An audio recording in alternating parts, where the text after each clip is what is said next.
لا علم لنا إلا ما علمتنا إنك أنت العليم الحكيم رب اشرح لي صدري ويسر لي أمري واحلل عقدة من لساني يفقه قولي بجاه النبي وآله.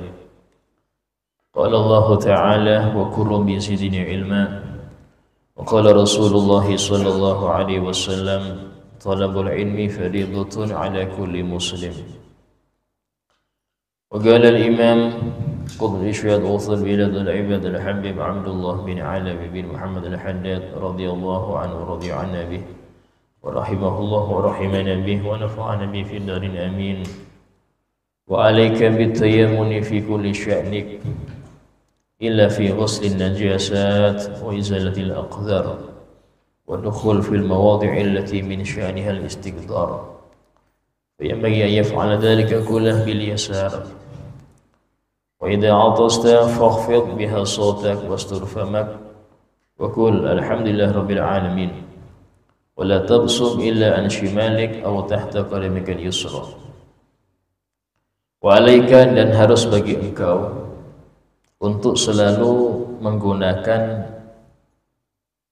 yang kanan di dalam segala urusanmu, atau mendahulukan yang kanan illa fi ghuslin najasat, kecuali dalam membasuh yang najis. Dalam suatu hadis Siti Aisyah mengatakan kana Rasulullah SAW yuhibbuhu tayammun fi tana'ulihi wa tarajjulihi wa fi sya'nihi kullihi. Nabi SAW itu senang mendahulukan yang kanan terlebih dahulu di dalam pakai sandalnya, ya. Sandal itu sunnahnya yang masuk pertama itu kaki kanan, walaupun itu keluar dari masjid. Keluar dari masjid ini kan sunnah kaki kiri. Bagaimana caranya? Tetap keluar kaki kiri, tapi jangan masuk ke sandal. Injek sandal itu, baru keluar kaki kanannya langsung masuk ke sandal, baru kemudian kiri masuk. Jadi tetap kita mendapatkan sunnah keluar dari masjid kaki kiri, juga tidak meninggalkan sunnah mendahulukan yang kanan ketika memakai sandal. Wa tarajjulihi, bahkan ketika Nabi nyisir rambut itu kanan dulu. Jadi Nabi itu sering, beliau itu membawa sisir dan cermin, ya, menunjukkan bahwasanya berpenampilan baik itu dianjurkan. Menjaga penampilan di hadapan orang itu penting. Artinya bukan berarti Islam itu hanya mengutamakan hati, sehingga perawakannya itu enggak terurus. Ya, baju istilahnya mungkin 2 hari 3 hari, rambut enggak tersisir, dianggap saya ngurus akhirat dosa, enggak ngurus duniawi. Enggak seperti itu. Nabi itu rapi orangnya. Rambut Nabi itu panjang, iya. Bahkan disebutkan Nabi itu rambutnya itu bainal jummati wal wafro. Kalau tidak sepundak, itu sedaun telinga. Antara itu, nggak pernah pendek kayak kita, itu nggak pernah. Tapi rapi, Pak. Ya, bukan gondrong kayak apa, enggak. Mengikuti sunnah tapi model gitu nggak sunnah. Nah, itu sisiran terus. Bahkan istilahnya beliau itu kalau jenggot, ya, itu paling full itu segenggam. Lebihnya baru digunting.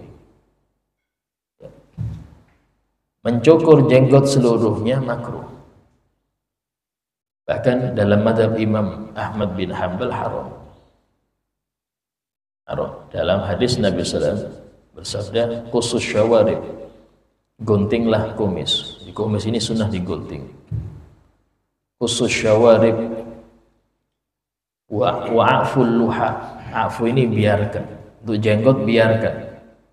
Artinya biarkan di sini, jangan dicukur. Kalau digunting biar rapi nggak apa-apa. Ya, biar rapi nggak apa-apa.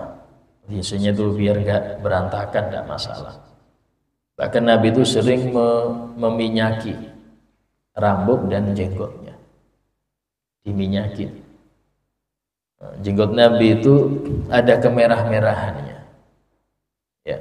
Sehingga sebagian ulama itu ada yang menyemir jenggotnya dengan merah, itu ittiba sunnah, ngikutin sunnah. Sehingga dalam hal ini Nabi itu senang memakai yang kanan. Dalam suatu hadis Nabi bersabda, "Idza akalta fakul biyaminik." Kalau engkau makan, makanlah dengan yang kanan. Wa idza syaribta fashrab biyaminik. Kalau engkau minum, minum dengan yang kanan. Wa idza a'taita fa'ti biyaminik. Kalau engkau mau memberi sesuatu, berilah dengan yang kanan. Wa idza akhadta fakhudh biyaminik. Kalau engkau mau meletakkan, mengambil sesuatu, ambil dengan yang kanan. Fa inna syaitan, karena syaitan itu yakul bishimali, makan dengan kiri. Wa yashrab bishimali, minum dengan kiri. Wa yu'ti bishimali, ngasih dengan tangan kiri. Wa ya'khudh bishimali, ngambil dengan tangan kiri. Hal yang sepele, tapi sepele itu bisa mendapatkan cinta Nabi kalau kita perhatian. Ya, itulah biasanya kalau di tempat makan disediakan sendok garpu. Dan kita ini nggak mau terlihat kolot pakai dua-duanya. Malu saya kalau nggak pakai dua-duanya. Mau disediakan. Pas yang kiri kena makan, hilang sudah kesunahan. Ya. Dan menggunakan tangan kanan itu disunnahkan kecuali di dalam membasuh najis. Istinja itu tangan kiri. Ya. Istinja itu tangan kiri. Itulah jangan hal-hal yang baik itu tangan kiri, karena itu untuk yang najis. Bahkan nulis pun, nulis itu tangan kanan, Pak. Ada alasan kidal. Bukan kidal itu karena nggak dibiasakan. Memang anak kecil itu yang lebih cepat perkembangan itu otak kanannya. Otak kanannya. Kalau sudah otak kanan cepat berkembang, itu kiri yang senang bergerak. Kalau tidak diarahkan, ayo kanan, kanan. Itu sampai besar kiri terus. Sampai besar. Ya, saya pernah dapat seorang. Ini mulai santri sampai jadi ustadz, kiri aja tuh di sini. Karena nggak dibiasakan. Sehingga usahakan, dipaksakan. Walaupun tulisan jelek dengan tangan kanan nggak apa-apa. Kalau sudah terbiasa, maka itu kebaikan untuk dia. Wizalatil aqdar, atau menghilangkan najis, ya, ngambil sampah ini sunnah kiri. Waddukhul fil mawadhi'il lati min sya'niha al-istiqdar, atau masuk di tempat-tempat yang kotor, WC, toilet, itu sunnah kaki kiri. Dan jika engkau bersin, maka pelankanlah suaramu. Pelankan, sunnah ketika bersin itu pelankan suara. Wastur famak, dan tutuplah mulutmu. Tutup mulut. Jangan bersin di muka orang yang keluar kuman. Tutup. Ya. Dan bacalah alhamdulillahirabbil alamin. Kenapa baca hamdalah? Karena bersin itu nikmat. Bersin itu nikmat. Wala tabsut, dan janganlah engkau meludah kecuali sebelah kirimu. Ini sampai adab meludah pun ada. Meludah itu sebelah kiri atau di bawah kakimu yang kiri. Kemudian sunnah untuk dihilangkan jejaknya. Dihilangkan. Ya, sama meludah atau ingus. Ya, itu usahakan demikian. Sama dengan berdahak, ya, usahakan jangan sampai keluar suara. keluar suara. Atau maaf waktu orang makan berdahak, jangan. Ini adabnya tidak seperti itu. Kemudian wa alaika bi syaddi afwahil asqiyah wa takhmiril awani, dan harus bagi engkau untuk menutup ya wadah-wadah. Jadi wadah-wadah di rumah itu hendaknya ditutup. Dan itu termasuk sunnah. Wa ighlaqu babil manzil, dan menutup pintu rumah la siyama indan naum, khususnya ketika tidur. Ketika mau tidur, tutup pintu rumah. Di sebagian kampung itu kadang-kadang nggak baik nutup rumah karena mencegah silaturahim. Ada sebagian kampung itu istilahnya jangan nutup rumah, dibuka, tapi nggak baik ini ya. Apalagi kalau dalam rumah itu ada perempuan. Ya, sehingga dalam hal ini bertamu pun, kita bertamu itu tidak boleh, bukan tidak boleh, haram ya, makruh itu ngetuk rumah kita depan pintunya. Pas kebuka kita ngerti dalam rumah nanti yang mana keinginan yang punya rumah, kita nggak lihat itu. Sehingga ketika ngetuk pintu itu sunnahnya kita ke samping. Tuh, pintu kita di samping, ini pintunya kita di sini. Pas kebuka kita nggak lihat dalam. Bahkan kata ulama termasuk haram kalau orang itu ngintip-ngintip. Istilahnya itu dari pintu nanti ke jendela samping diintip. Haram. Kata Nabi kalau yang seperti itu diculek aja, tidak apa-apa. Nyulek orang model gitu tidak kena dosa, karena dia dosa. Sama dengan seseorang ketika dia di ruang tamu ya. Arti ruang tamu di sini, batas tamu itu di situ.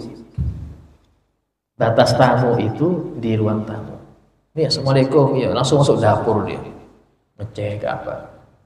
Ini nggak baik, tidak beradab. Ya, walaupun sudah akrab Ustaz, karena ada hal-hal yang punya rumah ini nggak senang untuk dilihat, nggak senang dia dilihat. Apalagi maaf mungkin ada mahram di situ. Karena itulah usahakan ya, kalau memang Anda bikin kamar kecil itu di luar rumah, usahakan kalau ada dana itu bikin kamar kecil di luar rumah, depan teras. Kalau ada tamu mau buang air, nggak sampai ke dalam, tapi cukup di luar ada. Dan itu termasuk cara ikramut dhaif, muliakan tamu di situ. Ya. Nah kemudian wala tanam hatta tudfi kulla narin fil bait min sirajin wa ghairihi, dan janganlah tidur kecuali engkau mematikan semua api yang ada di rumah. Sianya kalau dulu itu ya lampu cempluk itu mungkin ya, itu dimatikan dulu, dikecilin dulu. Wa idza asbahal ina maksyufan aw siqa maftuha, kalau di waktu pagi engkau mendapati wadah minummu terbuka, ya, nggak sempat ketutup, jadi nutup air minum itu sunnah. Dalam Zubat disebutkan wa sunnah fil awani tawtiyah, dan disunnahkan di setiap wadah itu ada tutupnya. Walau bi'udin hutta fawqal aniyah, walaupun hanya dengan meletakkan lidi di atas gelas tersebut. Itu sunnah. Kalau memang gak ditutup full, ya minimal kasih lidi, pulpen atau apa, sunnah. Di dalam kalau ada gelas yang ada isinya.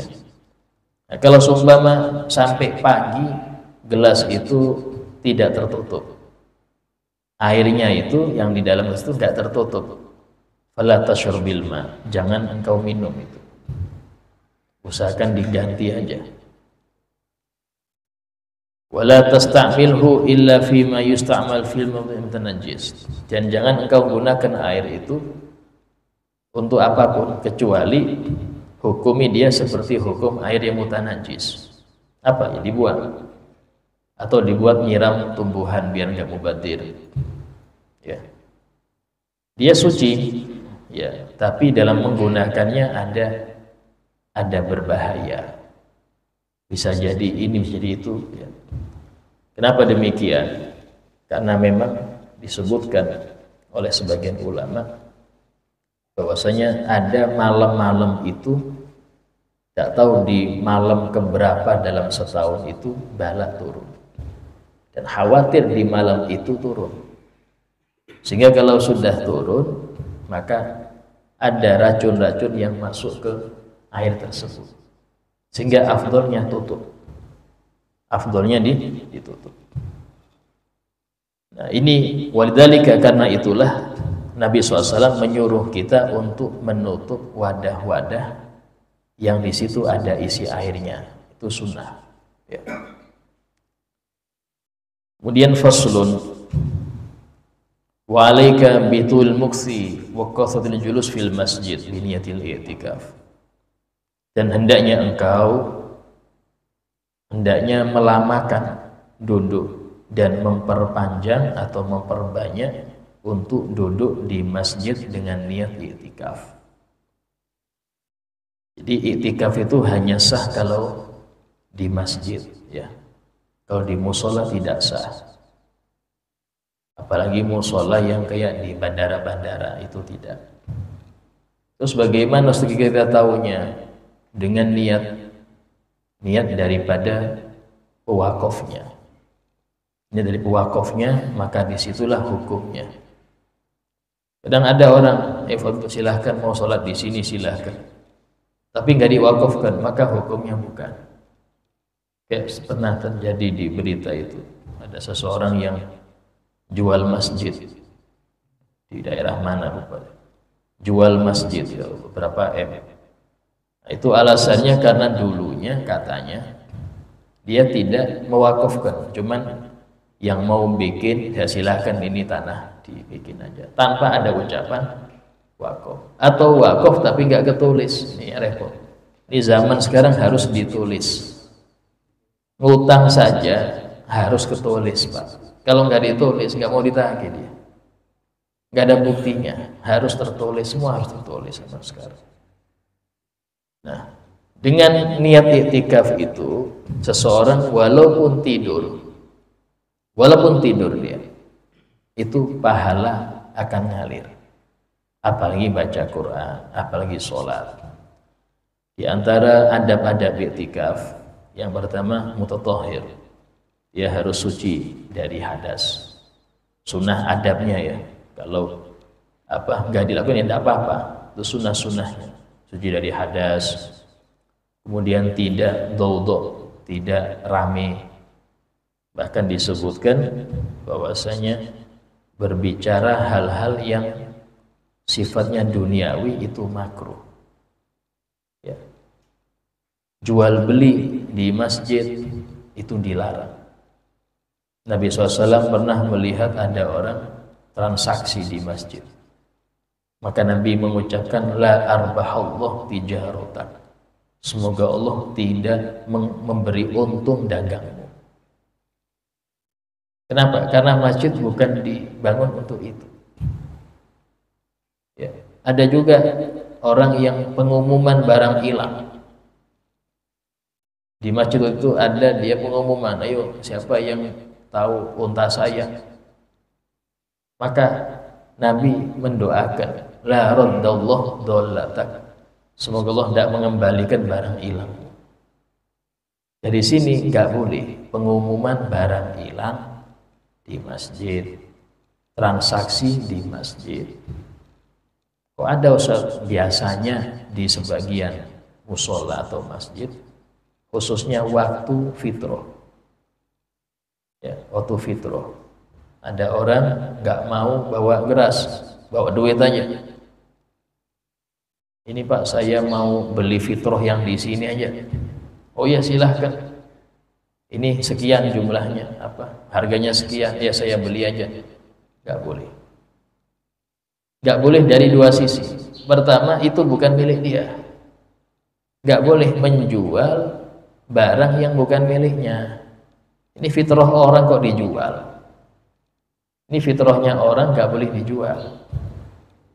Yang kedua, enda di masjid. Jadi dua sisi salahnya itu. Salah menjual barang orang. Yang kedua, di masjid dia lakukan itu. Nah, atau contoh seumpama pas pakai cincin, berapa Pak? Sekian. Tawar menawar di masjid lagi wiritan. Tawar menawar cincin. Ya sudah deal sekian. Itu masuk kategori. Kadang-kadang sepele. Siapa kalau buka Shopee di masjid? Buka Shopee. Sama, transaksi juga. Di transaksi itu tidak harus Anda berhadapan-hadapan. Terlepas daripada hukum online kayak apa. Ya.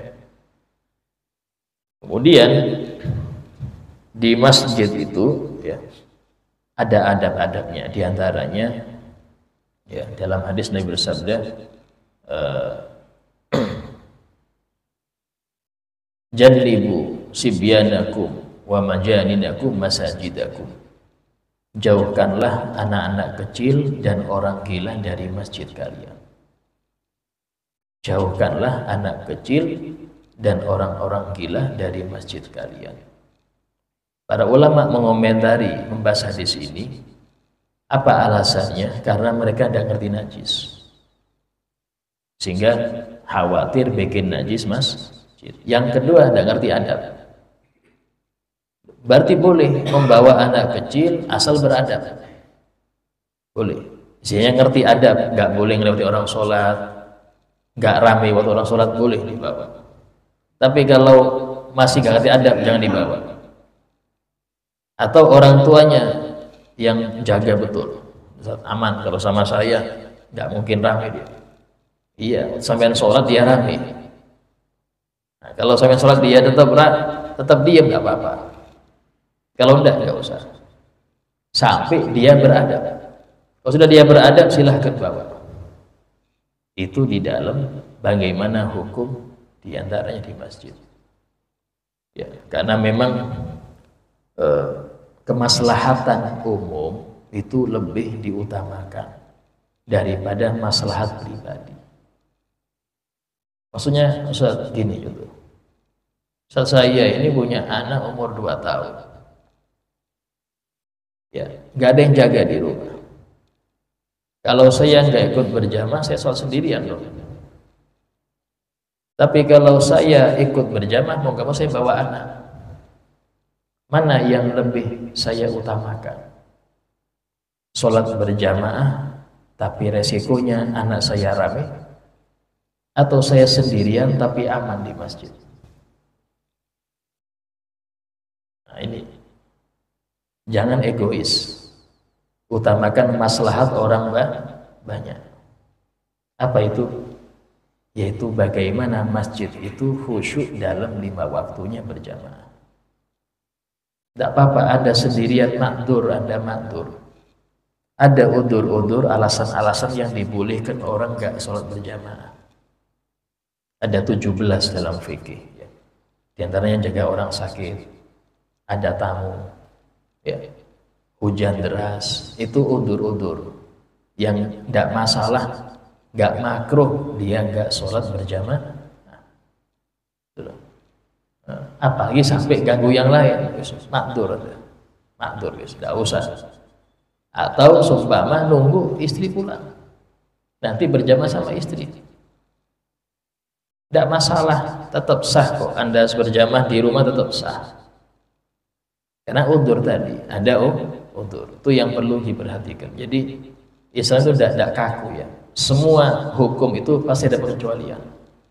Semua hukum pasti ada pengecualian. Bangkai haram mutlak ada kecualinya. Apa itu? Pas darurat, mau meninggal, ya nggak ada lagi kecuali bangkai, ya sudah makan. tapi jangan sampai kenyang. Sekiranya Anda nggak meninggal itu aja. Makan sekiranya Anda tidak sampai meninggal. Itu hal seperti itu dalam hukum fikih demikian. Nah, kemudian iktikaf ini ya perlu niat. Orang hanya masuk masjid nggak niat nggak dapat pahala. Karena Nabi bersabda, innamal a'malu binniyat. Semua amal itu perlu niat. Itu saya niat iktikaf di masjid ini karena Allah Ta'ala. Selama Anda di situ, walaupun nggak ibadah, tertulis ibadah. Ya. So, bagaimana kalau ada orang yang bernadar, saya bernadar mau iktikaf di Masjid Istiqlal. Pas mikir-mikir, ongkos nggak ada, mau ke sana Ustaz. Kayak apa ini nadar saya ini? Bolehkah diganti dengan di masjid sini, Insan Kamil? Boleh. Dan cukup, artinya cukup, nadar Anda sudah terpenuhi. Kenapa? Karena semua masjid sama, kecuali 3 masjid. Masjidil Haram, Masjid Nabawi, Masjidil Aqsa. Semoga Allah membebaskan Masjidil Aqsa ya. Nah, ini 3 masjid ini, kalau Anda berniat di salah satunya, wajib datengin. Saya niat bernadar iktikaf di Masjidil Aqsa. Tuh harus ke sana sampai. Nggak boleh diganti di Masjid Istiqlal, nggak bisa. Harus ke sana. Boleh diganti ke masjid yang lebih baik. Apa itu? Nabawi. Di Masjid Nabawi, nadarnya di Masjid Aqsa. Tapi iktikaf Masjid Nabawi, tidak apa-apa. Karena Masjid Nabawi lebih afdol. Disebutkan ibadah di Masjid Nabawi 1000 kali daripada ibadah di masjid lainnya. Ibadah di Masjidil Aqsa 500 kali. Sehingga lebih tinggian Masjidil Nabawi. Atau Anda ke Masjidil Haram sekaligus.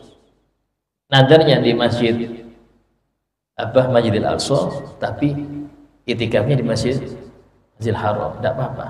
Karena Masjidil Haram lebih tinggi. Itu 100.000 kali. 100.000 kali, Pak. Ya. Dan itu bukan cuma di masjid. Kalau untuk Mekah ya, bukan cuma di Masjidil Haram. Satu Mekah. Sampai di hotel-hotelnya itu sama. Tapi bedanya Anda nggak bisa lihat iktikaf itu aja. Tapi kalau nilai ibadahnya 2 rakaat di Mekah sama dengan kalikan 100.000 di luar Mekah. Cuman masalahnya itu sekalian dosa juga.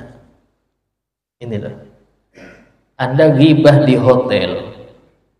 Ya, ghibah di hotel ngomongin orang kayak 100.000 kali ghibah di lahir Mekah.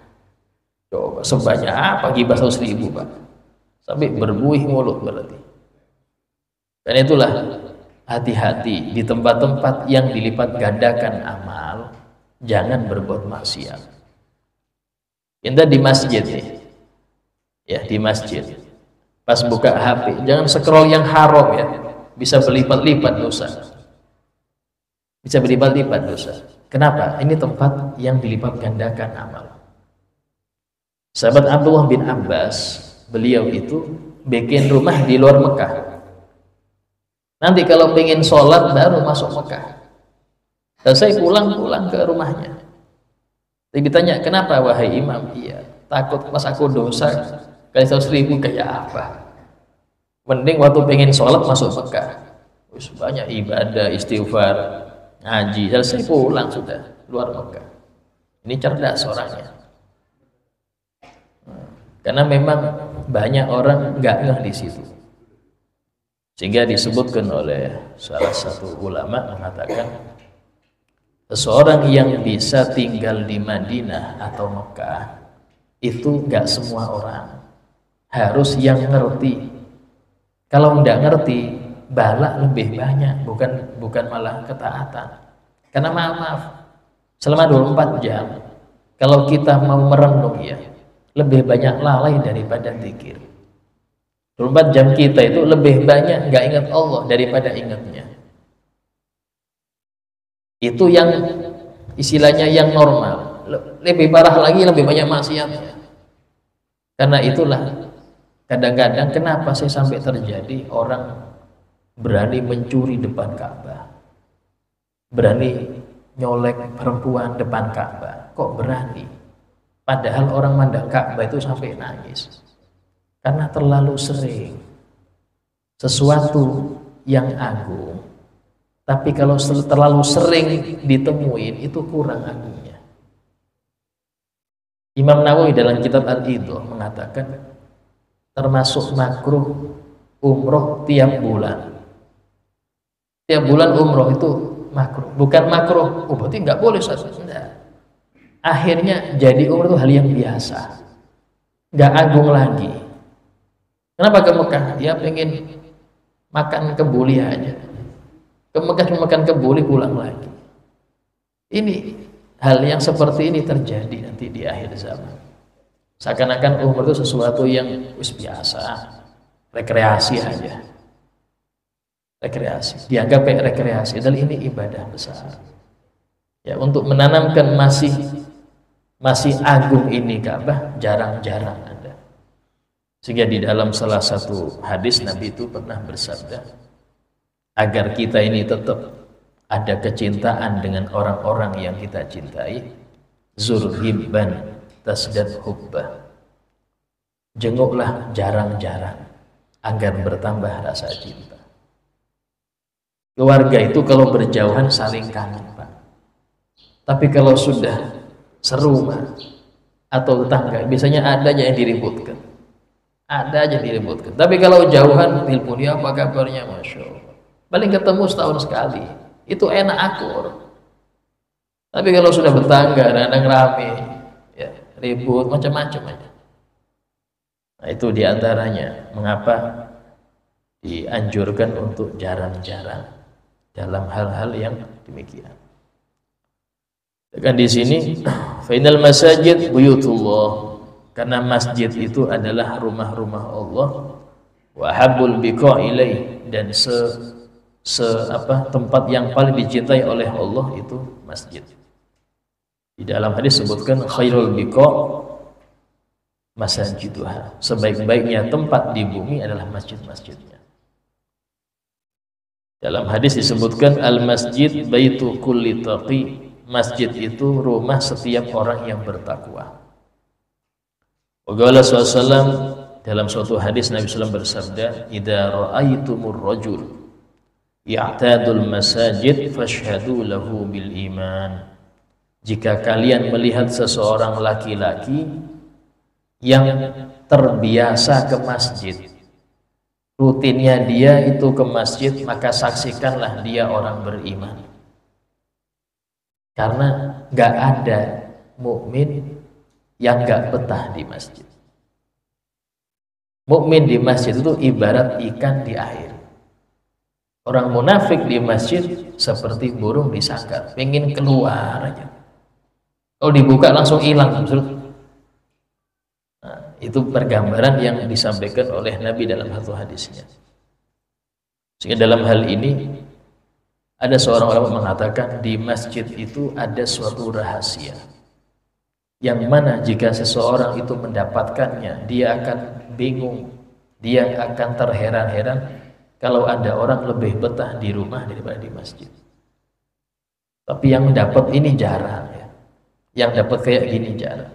Itulah di Tarim, Hadramut, di masa Syekh Abu Bakar bin Salim, kira-kira tahun 900 Hijriah, sekarang 1400, ya 4 abad yang lalu. Itu satu kota Tarim itu masjidnya 500. Dosa banyak betul. Tarim itu kecil, 500 masjidnya. Tapi tadi ya, masjid itu gak identik dengan sholat Jumat. Bukan kayak di Indonesia. Di Indonesia itu masjid sholat Jumat, gak seperti itu. Kenapa mereka memperbanyak masjid? Untuk itikaf, biar gampang. Bahkan banyak dari mereka ini punya lahan kosong samping rumah, bikin masjid. Gak harus besar masjid itu, ukuran 6x6, 6x5. Yang penting dia itikaf di situ enak. Nanti pas mau makan pulang ke rumahnya. Masjidnya masjid samping rumahnya. Beda kalau untuk Jumatan, ada tempat khusus. Tempat khusus, jami, misalnya itu masjid yang jami, yang dipakai Jumatan namanya jami. Ya, nggak semua masjid pakai Jumatan. Di istilah masjid di dalam fikih seperti itu. Terus maksudnya apa Ustaz? Biar itikaf bisa. Nggak jauh-jauh itikaf itu. Jadi sampai ada yang bikin masjid samping rumah, ada ini. 5 waktunya, ya 5 waktunya di tempat umum. Tempat orang sholat biasanya di mana? Ke situ. Jadi sini yang bangun itu biar dia bisa itikaf lama. Nah, itu mereka demikian. Ya. Sehingga apa? Kadang-kadang ya keluarganya di situ sholat. Ini apa namanya? Istilah masjid. Allah Ta'ala berfirman dalam Al-Quran, innama ya'muru masajidallahi man amana billahi wal yawmil akhir. Sesungguhnya orang-orang yang benar-benar memakmurkan masjid-masjid Allah, mereka lah orang-orang yang betul-betul beriman kepada Allah dan hari akhir. Jadi ciri-cirinya orang yang beriman itu senang memakmurkan masjid. Memakmurkan ini bukan hanya ngurus fisik, tapi ngurus bagaimana kegiatan di sana. Ya, sebanyak orang sekarang yang dipikir fisiknya, tapi rohnya nggak ada. Rohnya nggak ada, fisiknya tuh diperhatikan. Tapi bagaimana 5 waktunya, kegiatan positifnya itu nggak diperhatikan. Dan itu termasuk ciri-ciri hari akhir. Ya. Disebutkan mereka yuzakhrifunal masajid, memperbagus masjid tapi menghancurkan dalamnya. Apa arti menghancurkan? Gak peduli mau ada sholat pada waktu atau tidak peduli. Yang penting bagus. Kita perhatikan mama, sebagian masjid atau musola itu ada yang duhur gak ada orang sedikit pun, asar gak ada orang sedikit pun. Di sini kata ulama, ya, kalau ada masjid atau musola gak ada yang 2 orang minimal, 5 makmum, maka laki-laki balik sekitar masjid kena dosa. Karena menghidupkan berjamaah itu fardu kifayah. Menghidupkan berjamaah fardu kifayah. Resikonya orang yang bangun masjid atau musola kayak gitu. Silahkan bangun, tapi dipikir dulu. Dipikir dulu. Kalau semua sudah ini, ya, hidupkan sampai hari kiamat itu. Makmurkannya sampai hari kiamat. Bukan setahun 2 tahun, tidak. Karena dalam hal ini apa namanya? Menghidupkan daripada masjid atau musola ini fardu kifayah, khususnya 5 waktu. Wa'adahu SAW fi sab'ah alladhina yudilmu fi dhillih. Dan Allah dan Nabi SAW itu menjadikan orang yang hatinya terkait dengan masjid, mikirkan masjid, itu masuk 7 golongan orang yang dapat naungan di padang mahsyar. Orang yang ngurusin masjid itu termasuk 7 golongan yang dapat naungan di padang mahsyar. Ya, yaitu Nabi bersabda, rajulun qalbuhu mu'allakun bil masjid. Seseorang laki-laki yang hatinya berkaitan erat dengan masjid. Artinya rindu terus. Idza kharaja minhu, ketika dia keluar dia pengen kembali lagi, hatta ya'udha ini sampai dia balik ke masjid tenang di hati. Walakin 'alaika halal julus fihi bil adab. Tapi wajib bagi engkau ketika duduk di masjid dengan adab, wal ihtiram, dan penuh penghormatan. Artinya tidak buat gaduh, tidak gini, tidak gini. Bahkan memakai fasilitas, ya, masjid bukan untuk selain ibadah, itu khilaf. Bahkan ada yang bilang nggak boleh, ada yang bilang nggak boleh. Yang muktamad tuh nggak boleh memakai fasilitas masjid selain untuk ibadah, karena biayanya dari kotak amal. Kotak amal itu dari niat, semua yang masukkan kotak amal itu niatnya untuk masalah masjid. Sehingga kalau dibuat untuk selain ibadah nggak boleh. Contoh, tetangga masjid ada acara, Pinjem kipas angin dong, ini lagi ada acara nih. Haram, tidak boleh. Pakai kipas angin masjid untuk tetangga masjid nggak boleh, Pak. Ya. Kalau dibalik tidak apa-apa. Pasti masjid perlu kipas banyak karena pas acara besar. Pinjamin keluarga tetangga sekitar silahkan. Karpet sama, nggak boleh dipinjam di luar, nggak boleh. Karena ini masuk wakaf. Tapi ketulis sudah wakaf masjid. Sapu pinjam ke masjid, sapu jangan. Ini nggak boleh. Nah, kayak apa contoh sumpama tidur di masjid mulai pagi sampai zuhur AC hidup terus. Ya, mulai pagi sampai zuhur tidur pakai AC masjid. Ini nggak ibadah, ini masalahnya. Kalau ibadah tidak apa-apa. Sholat mulai itu subuh sampai atau pengajian mulai pagi sampai siang tidak apa-apa, ibadah. Ya kalau nggak ibadah, ya tidur menggunakan masjid. Kayak apa? Di situ tempat khilafnya. Mending nggak usah. Ya, lebih baik menjauhi hal seperti itu. Kenapa? Karena ini sesuatu yang bersifat milik orang banyak. Kecuali kalau donaturnya pribadi. Masjid ini donaturnya Haji Fulan, silahkan dengan izin Pak Haji itu silahkan. Donaturnya ada sendiri. Nggak peduli dengan berapa kotak amal, nggak pakai itu, silahkan. Tapi kalau ini dari kotak amal, nggak harus benar-benar dipakai dengan sebaik-baiknya. Insya Allah kita lanjutkan pembahasan tentang masjid ya pada yang akan datang insya Allah. Sebagai paripurna majelis, saya mau bertanya, silakan ditanyakan.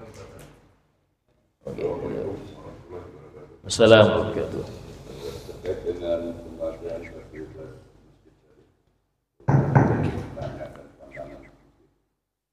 artinya masjid agung kita tanah Dropok itu dipakai untuk berjualan bukan fasilitas iya. Isinya dalam hal ini pernah sempat kita tanyakan ya beberapa tahun yang lalu tuh. Waktu saya lihat banyak orang-orang pacaran saya situ pacaran banyak, sempat ada tegur. Kata mereka ini bukan wilayah masjid, itu bukan termasuk tanah masjid tapi pemerintah. Kata mereka ya, Allah alam, saya tidak tahu. Jadi itu tempat untuk ya hiburan lah istilahnya, umum, bukan masuk area masjid. Itu beberapa tahun yang lalu, ketika awal-awal bikin apa itu air mancur itu, saya sempat tanya. Buat kita komplain di situ. Tapi alasannya demikian, karena dari kesrakah dananya itu, bukan dari masjid, sehingga nggak termasuk bagian masjid. Katanya, ini kita dalam hal ini nggak bisa kita hukumi memang, karena memang bukan tanah wakaf, bukan tanah wakaf ya. Kalau tanah wakaf bagaimana Ustaz? Masalahnya sekarang wakaf dari bukan pemilik sah panda. Pemerintah itu nggak memiliki, tapi dia mengelola.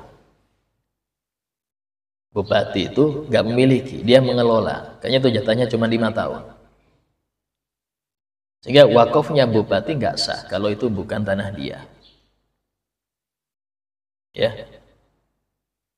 Dan bukan tanah dia. Dia hanya mengelola jadi di zamannya itu, di masa dia.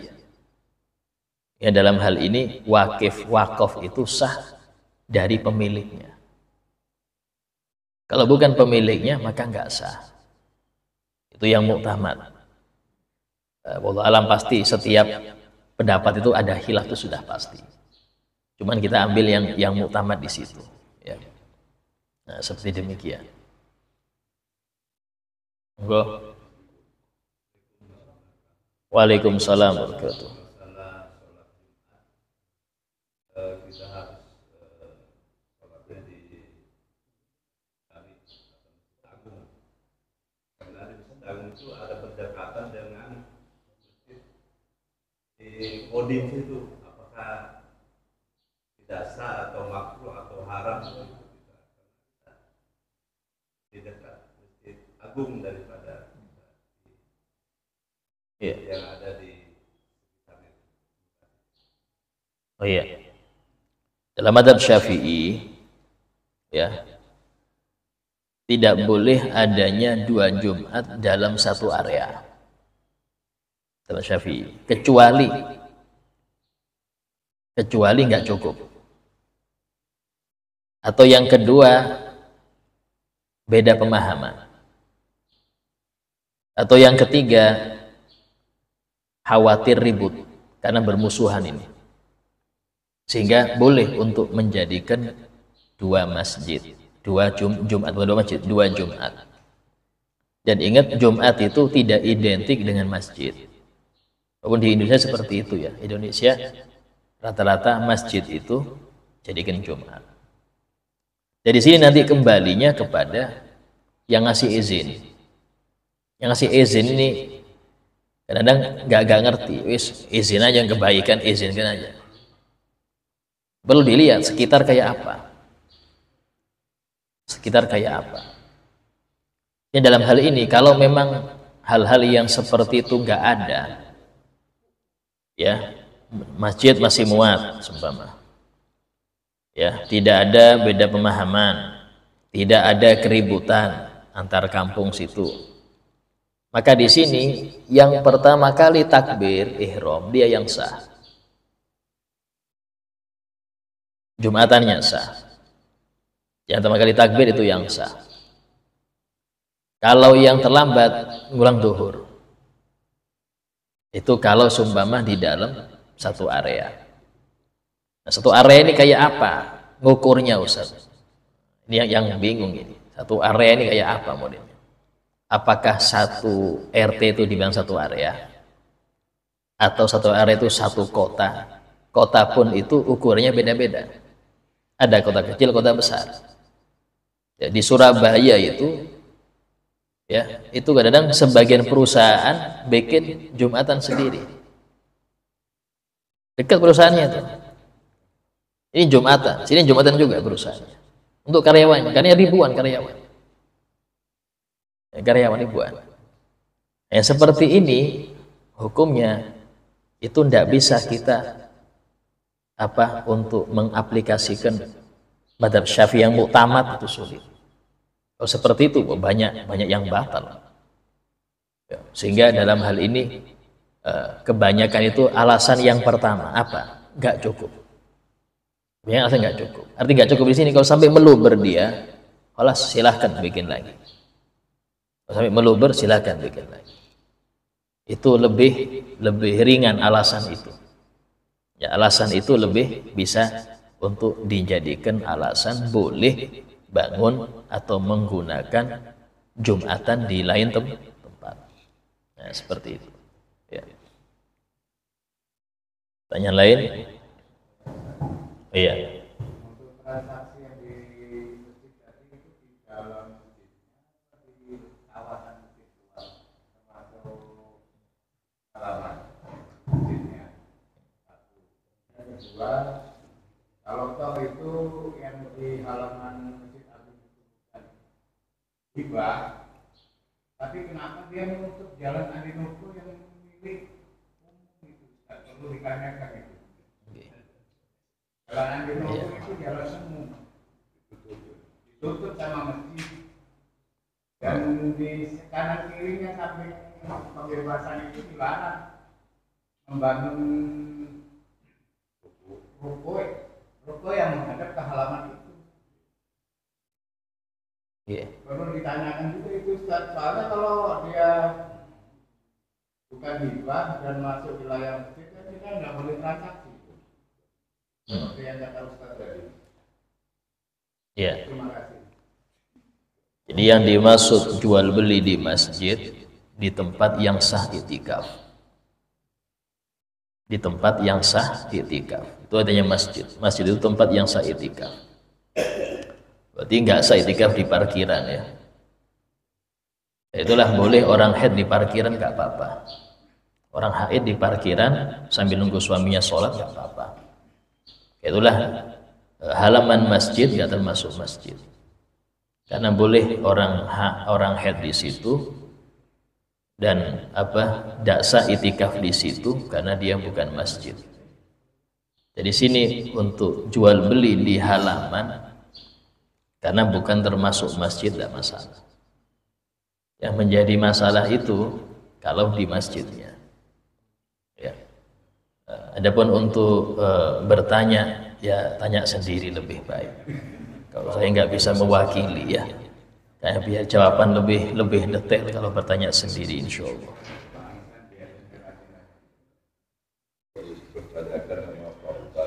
Ada pertanyaan lain? Ya silahkan. Waalaikumsalam.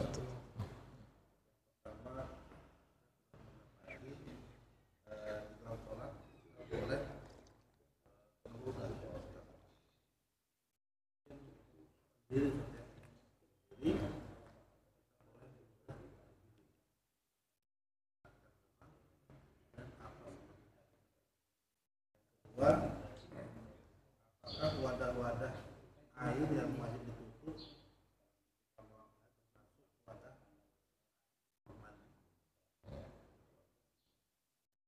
ketiga, biasanya setiap rumah itu ada ruang dikhususkan dibangun ada. Nah, apakah ini boleh kita sebut sebagai masjid bisa beriktikaf? Ya. Nah, yang pertama adalah apa tadi itu?